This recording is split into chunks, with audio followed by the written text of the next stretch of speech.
Hello everybody, I'm Gwen Campbell-Mindes, and welcome to Books My Dad, who is a PhD in English literature, thinks I should read because reading them improves my understanding of good literature, also known as Gwen Aimlessly Chatters About Real Literature. So as this comes up periodically, I will remind everybody that anybody who says that they aimlessly chatter about real literature is not a person that you go to for a deep and complex analysis of great literature.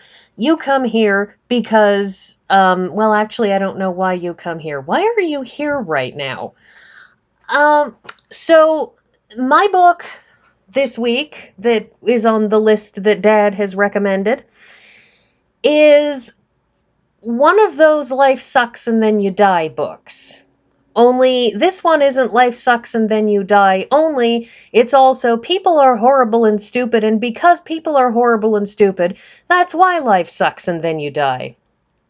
So what is this book I'm talking about? Because I'm sure everybody can think of at least a half dozen off the top of their heads. The book I'm talking about is A Canticle for Leibowitz. So, what is this book by Mr. Walter M. Miller Jr. about?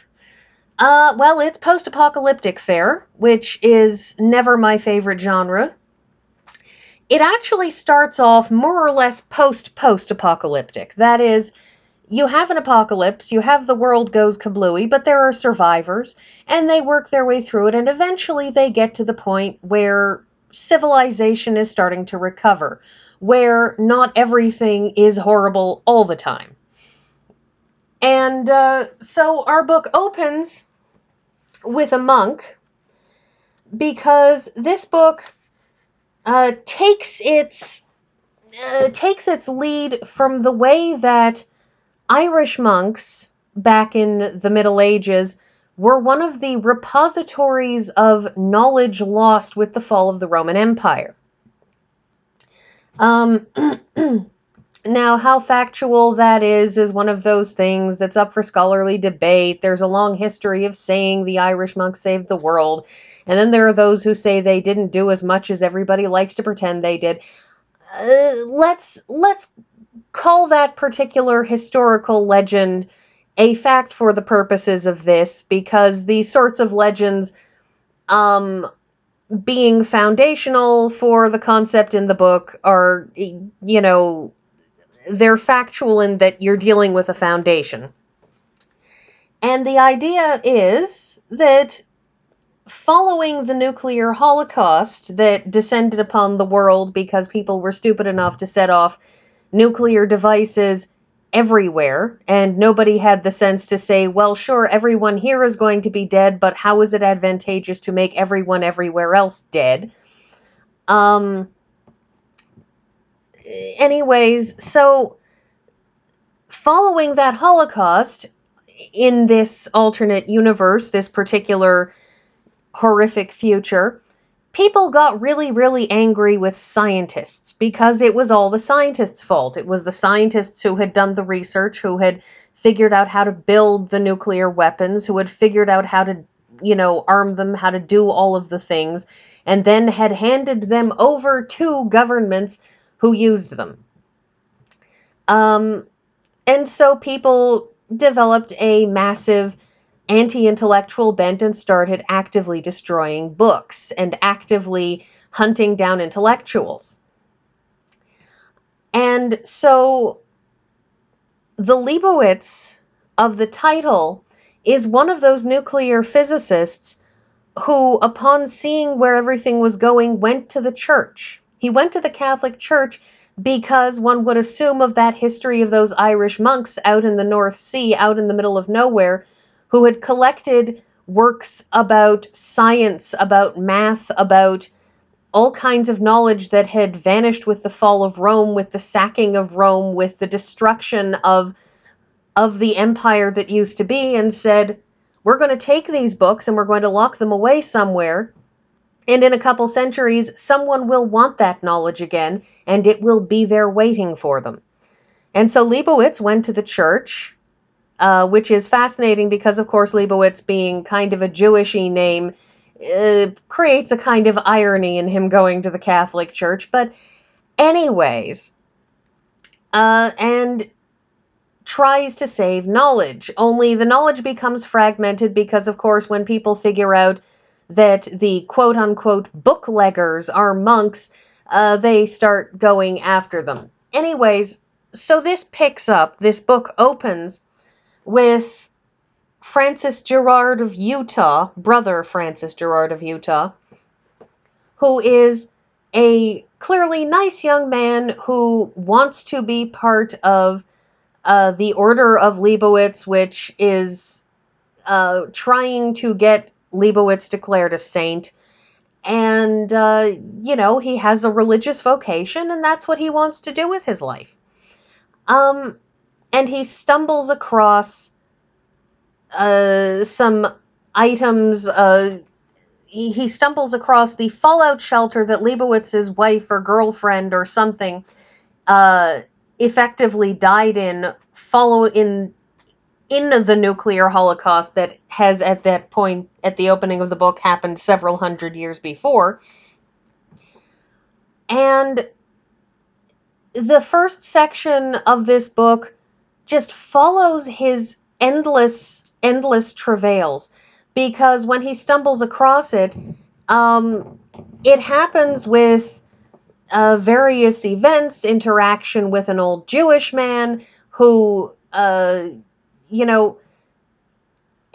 his abbot is really kind of horrible to him, because Francis at no point ever says, no, I absolutely think that I was visited by the saint who led me to this information, blah, blah.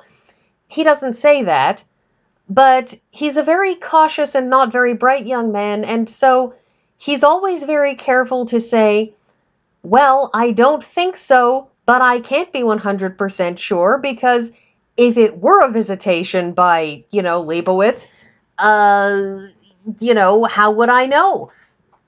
And his refusal to, in effect, shall we say, back down on his inability to know, his very modest understanding that if you're dealing with the supernatural, how could you possibly know?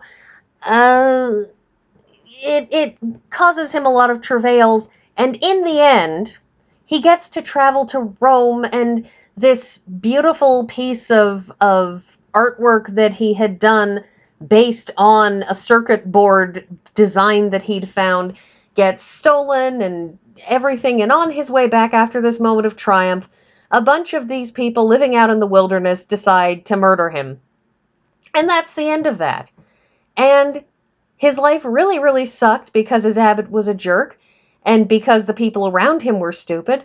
And then he dies because the people he runs into on the road are stupid and awful people. And it happens over and over again in this book, and it opens in this kind of hopeful way. And oddly enough, the ending has its hopeful quality. It has its hopeful quality because the last abbot of that church thinks that he has seen a woman who was born without sin, without the sin of Adam, and that, hopefully mankind in future will be better because she has been born without sin, or however you want to put it. And so he dies with this hope and a whole bunch of other things. And I admire his grit and determination. I was kind of worried that this book would go out on him wishing to be able to commit suicide after all, and he can't, and it's the worst or something. And it doesn't do that. He sticks by his philosophical guns, which is a relief. But the second section is watching people go through a kind of the beginning stages of an industrial revolution. And the last section is nearly 2,000 years after the first nuclear holocaust. People managed to rebuild nuclear weapons because they're stupid and apparently didn't learn from the last time 2,000 years before, and there's another nuclear holocaust. And this is a story about how people don't learn anything ever. It's a story about how the people in the church don't learn anything ever, because they save all this information, all this knowledge, all this stuff, and they can't seem to figure out how to get people not to misuse it. And so you have these stories, you have this book, and it's really just a discussion about how awful how awful so many people are, and that those awful people ruin it for everyone else. I don't think I'm going, and the thing is that this is a book about, humankind heading headlong into destruction, and there's a lot that I could say about that, but I'm not going to discuss my political leanings or my socio-political leanings, because frankly, that way lies madness. But I think anybody who's ever paid any attention at all to politics or socio-political movements knows what I'm talking about. Those people that you look at and you say, why are you ruining it for everyone else with what you're doing? And it's kind of how the world works. You've got a bunch of people in the middle who are neither saints nor, devils. They're just people. And you got a bunch of people who are good people who are trying to do things. And you got a bunch of bad people who don't really care and wind up doing awful things that ruin the lives of all the really, really bad people, and a large number, ruin the lives of the bad people and the good people, and mostly it ruins the lives of people who are resting in between, who aren't doing anything particularly good or bad. And honestly, this is a story about hope, but it's a story about hope being just crushed and crushed and crushed.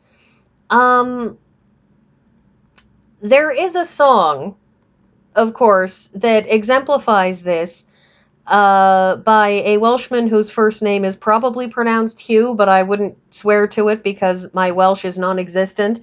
So if anybody knows how to pronounce Huw, and it's not Hugh, well, forgive me because I do no research. Anyways, his last name is like Williams or something. Something starting with a W, I think. Anyways, Rosemary's Sister. And the chorus goes, and we fly high, our dreams are all in vain. One moment we are singing, the next we cry in pain, but high above the heavens, in a host of angels' wings, Rosemary's sister will be dancing. And that's kind of what you have in this book. We fly high, everything is in vain, and for all of these wonderful, joyous moments, it's followed upon by just depression and awfulness. And the thing is, it's an overwhelming depression and awfulness. It's a depression and awfulness that supersedes just, I'm having a bad day. It even supersedes, I'm suffering from depression, because it's me and everyone else ever around me is also having to go through that too. And,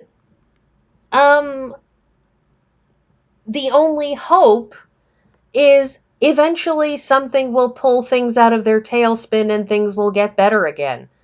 But sometimes it takes a very long time for things to get better again, and sometimes they may never get better again. And that's what you have in this book. And somebody, I'm sure, will come in and be angry with me for missing the point. Because people get angry with me for missing the point.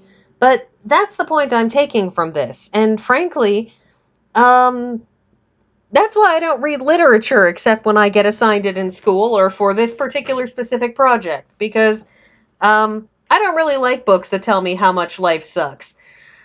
Anyways, so that's everything as far as this goes, and next week I'll be getting back to my regularly scheduled, various excitements, so I guess I will see anybody who's bothering to listen next week.